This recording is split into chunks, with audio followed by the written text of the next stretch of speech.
그날 밤 난 도망쳤어야 했는지도 모릅니다.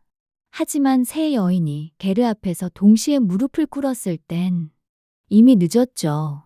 그중 한 명은 소녀였고, 한 명은 엄마였으며, 또 한 명은 그 엄마의 엄마였습니다. 그리고 그들 모두가 말했죠. 당신의 씨앗이 필요해요. 믿기지 않겠지만 이건 실화입니다. 본격적인 이야기를 시작하기 전 구독과 좋아요 부탁드립니다. 내 이름은 장인수. 올해 63. 서울 변두리의 낡은 골목 어귀. 사람들 발길도 드문 주택가 한켠에서 나는 30년 넘게 설비 일을 하며 살아왔다. 보일러 고치고 변기 뚫고 수도 배관 정비하며 남들 사는데 없어선 안 되는 일을 해왔지만 그 누구도 내 이름 석자를 기억해주는 이는 없었다. 아내는 7년 전 폐암으로 먼저 떠났다. 눈 한 번 흘기지 않던 강단 있는 여자였지만 항암 3차 끝 무렵엔 수저도 못 들어 중만 넘기던 그 얼굴이 아직도 가끔 꿈에 나온다. 외아들 하나 있다. 어릴 땐 내 손에 매달려 철없던 녀석. 하지만 미국으로 유학 보낸 이후 그곳에서 직장 잡고 결혼하더니 이젠 3년째 연락 한 통 없다. 설비 일을 그만두고 나니 아침엔 TV 홈쇼핑이 말벗이고 저녁엔 라면 하나 끓여 먹고 누워 천장이나 바라보다 잠든다. 문득 거울을 보면 어느새 흰머리만 남아있는 내 모습에 나도 모르게 중얼거리게 된다. 그래, 나는 이제 그냥 끝을 향해 가는 사람인가. 내 삶은 그야말로 텅 빈 상자 같았다. 가득 채워본 적도 없고 누군가 들여다본 적도 없는 그런 상자 말이다. 모든 게 바뀐 건 퇴직금 정산을 끝낸 그해 봄이었다.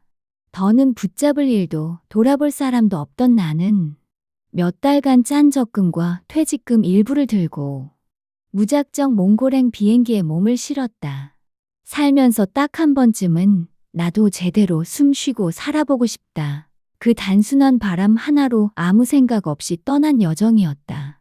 울란바토르에서 현지 가이드를 끼고 사흘을 달린 뒤 나는 렌터카를 빌려 홀로 길을 나섰다. 마침 대초원 너머로 해가 기울고 있었고 목적지도 없이 그저 바람 부는 대로 운전하던 참이었다. 그러다 문득 GPS 신호가 끊겼고 한참을 길 잃은 듯 방황하던 그때였다. 붉은 노을빛 아래 풀벌레 소리 사이로 몇 채의 둥근 게르들이 모습을 드러냈다. 지도를 아무리 들여다봐도 그 마을은 어디에도 표시되어 있지 않았다. 나는 조심스레 차량에서 내려 다가갔고 그 순간 한 여인이 내게 다가와 웃으며 말했다. 바이르타이, 환영해요. 그 순간 나는 멈칫했다. 아무 이유 없이 나를 반갑게 맞이해주는 이 낯선 여인. 그뿐만이 아니었다. 게르 마을 사람들은 놀랄 만큼 따뜻하게 나를 맞이했다. 낯선 외지인에게 경계를 풀기란 쉬운 일이 아닐 텐데 그들은 마치 오래전부터 날 기다렸다는 듯 작은 게르 하나를 내게 내주었다. 내가 혹시 왜 이렇게 따뜻하게 맞이해주세요? 라고 묻자 노인의 얼굴을 한마을 장로가 고개를 끄덕이며 이렇게 말했다. 우리 마을은 오래된 전통이 있습니다. 그 이후의 이야기는 정말 충격적이었다. 하얀 수염이 가슴팍까지 내려온 바타르 노인은 짙게 그을린 손으로 말없이 내 찻잔을 채워주곤 내 얼굴을 유심히 바라보며 입을 열었다. 당신은 아주 먼 길을 건너온 사람입니다. 하지만 이곳에선 이미 오래전부터 예언된 존재지요. 나는 난처한 미소를 지으며 되물었다. 그게 무슨 말씀이신지. 그는 조용히 그러나 또렷하게 이야기를 시작했다. 우리 부족 타미르는 한때 1000명이 넘는 큰 씨족이었습니다.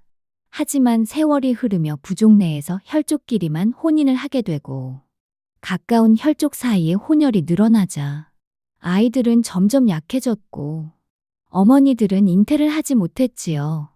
나는 고개를 끄덕이며 그의 말을 따라갔다. 그러던 어느 날 하늘의 별과 동물들의 움직임을 읽던 점성 사제가 말했지요.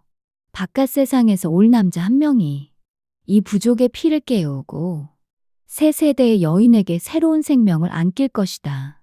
그 순간 나는 찻잔을 내려놓았다. 새 세대의 여인? 바타르는 그 말이 이상한 듯이 느껴졌는지 내 표정을 살피며 다시 말을 이었다. 우리는 본능적으로 알고 있었습니다. 우리 피만으론 더 이상 생명이 이어지지 않는다는 것을. 하지만 이 진실을 전통이라는 이름 아래 감췄습니다. 그래서 오래전부터 우리 부족에선 외지인 남성이 오면 그와 가장 잘 맞는 새 세대의 여인이 그의 씨앗을 받아 생명을 잇는 풍습이 생겼지요. 나는 말을 잇지 못한 채 멍하니 장로를 바라봤다. 한 세대만으론 부족합니다. 할머니의 연륜, 어머니의 지혜, 딸의 생명력. 이세의 에너지가 하나로 융합돼야 가장 강한 생명이 태어나는 것이지요. 그는 손가락으로 작은 가죽책을 펼쳤다. 그 안엔 그림처럼 그려진 예언의 상징들이 있었고 그 중심엔 나와 닮은 듯한 남자의 모습이 새겨져 있었다. 바타르는 조용히 책장을 덮으며 내게 말했다. 그리고 오늘 당신은 우리가 기다려온 바로 그 사람입니다. 그 말에 나는 마치 하늘의 이끌림처럼 이 모든 게 단순한 우연만은 아니라는 묘한 전율을 느꼈다. 그리고 그날 밤 내게 처음으로 다가온 여인이 있었다. 그녀의 이름은 사란. 20살, 아직 살짝 앳된 얼굴엔 초원의 바람을 닮은 순수함이 가득했다. 까무잡잡하게 그을린 피부 위로 검은 머리카락이 부드럽게 흘러내렸고 그 속에선 들꽃 같은 향이 스며 나왔다. 눈망울은 유난히 맑고 투명했는데 그 안에 비치는 내 모습이 낯설게 느껴질 정도였다. 그날 사라는 게르 앞 작은 모닥불 옆에 조용히 앉아 있었다. 나는 우연히 그 곁을 지나치다가 말을 건넸다. 밤이 쌀쌀하네. 불 좀 더 피워줄까? 그녀는 고개를 들며 내게 웃었다. 당신 전설 속 사람 맞죠? 우리 마을의 씨를 구원해줄 씨앗의 사제. 나는 웃어넘기려 했지만 그녀의 눈빛은 놀랍도록 진지했다. 어릴 적부터 들어왔어요. 저와 어머니, 할머니는 한 사람의 씨앗을 품게 될 운명이라고요. 그 말에 나는 무슨 말을 해야 할지 몰랐다. 사라는 조심스럽게 손을 내밀었다. 제가 먼저 다가가도 되나요? 그 순간 어디선가 말 울음소리가 들려왔고 사라는 깜짝 놀라 내 품으로 몸을 기울였다. 나는 반사적으로 그녀의 어깨를 감싸며 말했다. 괜찮아. 말이 놀랐나 봐. 그 짧은 순간이었지만 그녀의 체온이 가슴 깊숙이 파고들었다. 그녀는 고개를 들어 내 눈을 바라봤다. 이렇게 따뜻한 사람일 줄 몰랐어요. 전 당신이 겁날 줄 알았는데. 그 말에 나도 모르게 그녀의 머리를 쓰다듬었다. 사라는 조용히 내게 안겼다. 그리고 우리는 서로 약속이나 한 듯 게르 안으로 들어갔다. 게르 안엔 묘한 긴장감이 돌았고 때마침 쏟아지는 비에 게르 밖은 쏟아지는 빗소리로 가득했다. 나는 안에서 말없이 탁자 위에 차를 데우고 있었다. 그때 천 조각처럼 얇은 겉옷을 걸친 사람이 조심스럽게 나를 껴안았다. 혹시 차 좀 나눠 마셔도 될까요? 나는 고개를 끄덕이며 잔을 내밀었다. 그녀는 내 옆에 앉아 조용히 잔을 받았다. 그리고는 갑자기 손등을 내 손에 겹쳤다. 이 손이 우리 마을 여인 셋의 생명을 이어줄 손이라죠? 나는 그 순간 그녀의 말이 단순한 전통이 아닌 자신의 의지로 다가오는 마음이라는 걸 느꼈다. 사란, 지금 이 순간이 그냥 풍습 때문이 아니라 너 스스로의 선택이라면. 그녀는 고개를 끄덕이며 내 귀에 속삭였다. 전 당신이 좋아요. 그날 밤 불은 꺼졌고 밖은 여전히 비가 내렸지만 게르 안엔 두 사람의 숨소리만이 조용히 이어졌다. 이불 아래로 스친 손끝, 몸을 기댄 따뜻한 체온, 그리고 서로를 부드럽게 감싸던 한밤의 진심. 그건 욕망이라기보다 잃어버렸던 가족의 온기, 사랑의 시작이었다. 나는 그녀의 머리맡을 조용히 쓰다듬으며 속삭였다. 사란, 고맙다. 내게 다시 누군가와 이어진다는 감정을 느끼게 해줘서 그녀는 말없이 내 가슴 위에 얼굴을 묻었다. 그날 우리는 서로에게 처음이자 운명이었다. 며칠 뒤 게르 앞에 조용히 한 여인이 모습을 드러냈다. 그녀는 사란의 어머니 나이마. 30대 중반이지만 그 풍채와 눈빛은 그 누구보다 강인하고 당당했다. 긴 흑발은 단단히 따아 내려졌고 붉은 빛이 도는 전통 스카프가 어깨 위에서 흘러내렸다. 그녀는 말없이 내 게르 안으로 들어와 앉았다.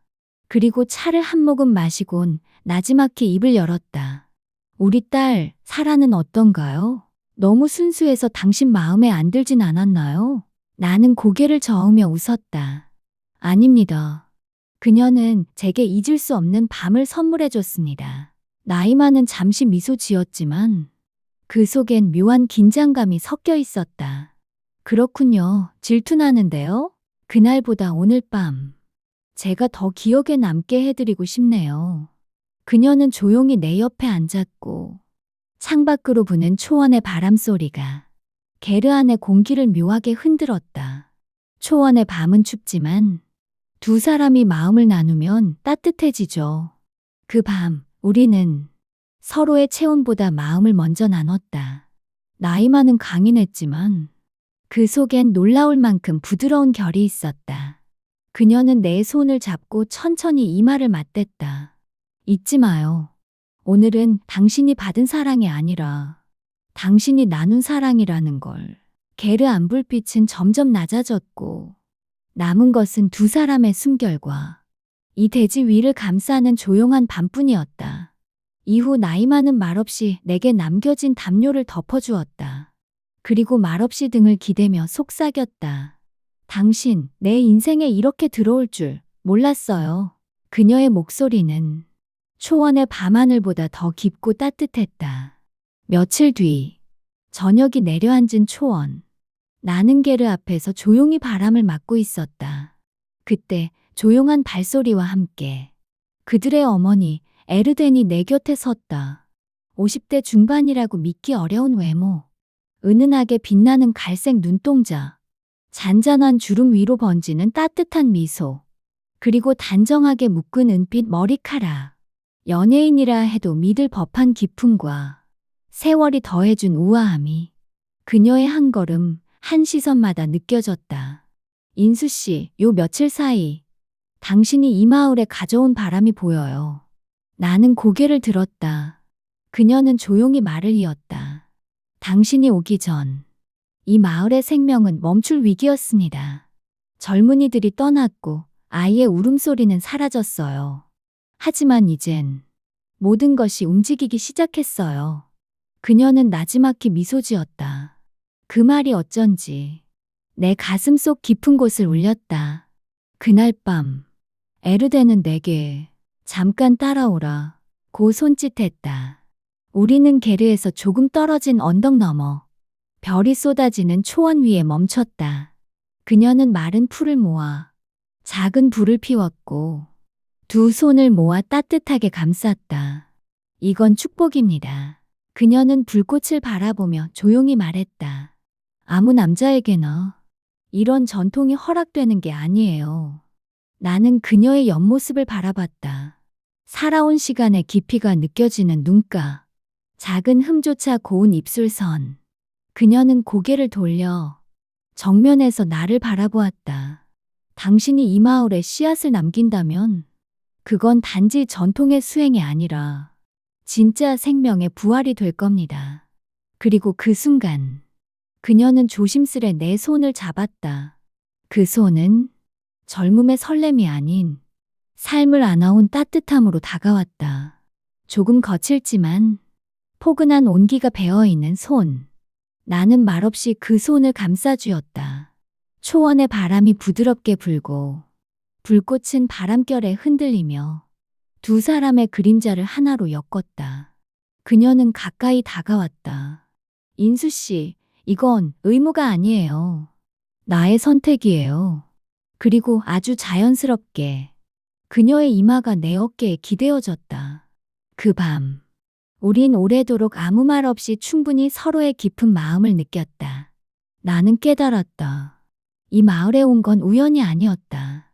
세대를 잇는 의식 속에서 진짜 생명을 품은 사랑이 시작되고 있었음을.